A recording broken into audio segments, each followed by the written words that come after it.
indigenously designed and built aircraft carrier INS Vikrant.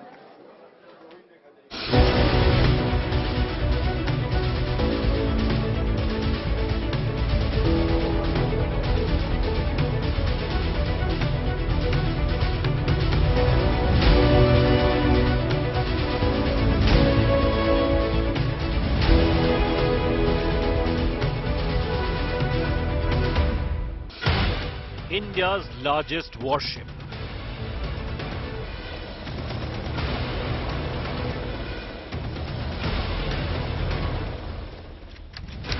Vikrant is a 45,000-ton carrier. It can accommodate up to 1,700 personnel, including the air crews and arrangement for even women personnel. The flight deck of the warship, 262 meters in length and 62.4 meters wide. The total area, 12,460 square kilometers. With 15 decks, including 5 in the superstructure, the ship has over 2,300 compartments. The ship's top speed is around 28 knots and cruising speed 18 knots. With an endurance of 7,500 nautical miles, she can almost cover the entire coastline of India twice without any requirement of refueling for 45 days. The Vikrant in its new avatar stands tall proudly after years of toil. It's the sweat and hard work of so many that's made this possible. Thousands have toiled over the years. The Kochi shipyard that had an expertise in building civilian commercial ventures took up the challenge. Electronics systems, warship weapons intensive system. Companies like Bharat Electronics, companies like Hindustan, HAL, BHEL, we all got together. So there's been a huge synergy in action. And that synergy, we are very happy that between us and Navy, we created that synergy in this country to actually create the belief in the country that you can actually deliver projects like this. The electrical power on the ship is 24 megawatt. 8 generating sets, each of 3 megawatt. Now this electrical power can actually, I say a city like Kochi, probably the lighting loads of the city can be taken by this system. Refueling, without refueling, what is the distance that you can... 75 days, probably like for something which people may connect. If you sail from here, maybe you can sail up to Brazil without refueling. So, I mean, that would be... In terms of kilometers, how much? I will have to check it up exactly, but then it's about 75 days without... 75 days, correct. One can reach up One to can, Brazil. that's right.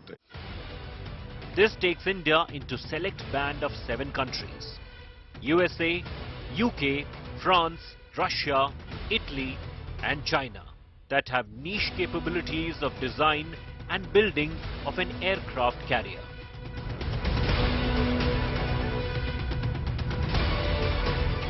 So in terms of maritime capabilities, operations, a second aircraft carrier, how does it change things? How does that status quo change for the Indian Navy with Vikrant coming in?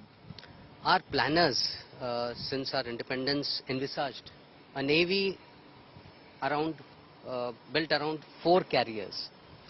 Whilst it was approved in principle, due various reasons, it never took off.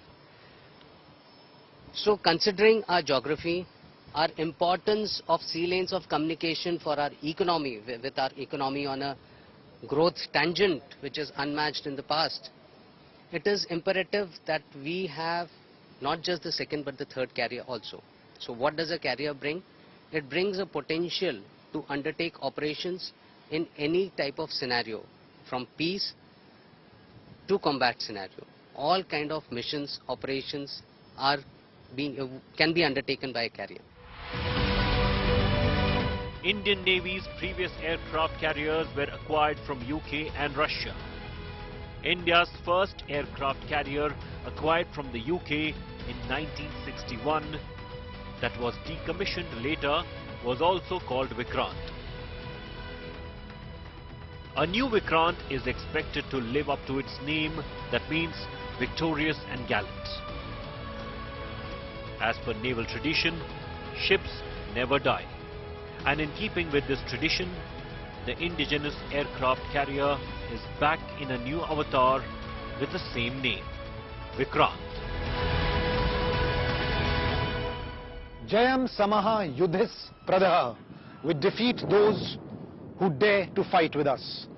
This motto of INS Vikrant is going to be the center stage of what Vikrant means to the Indian Navy.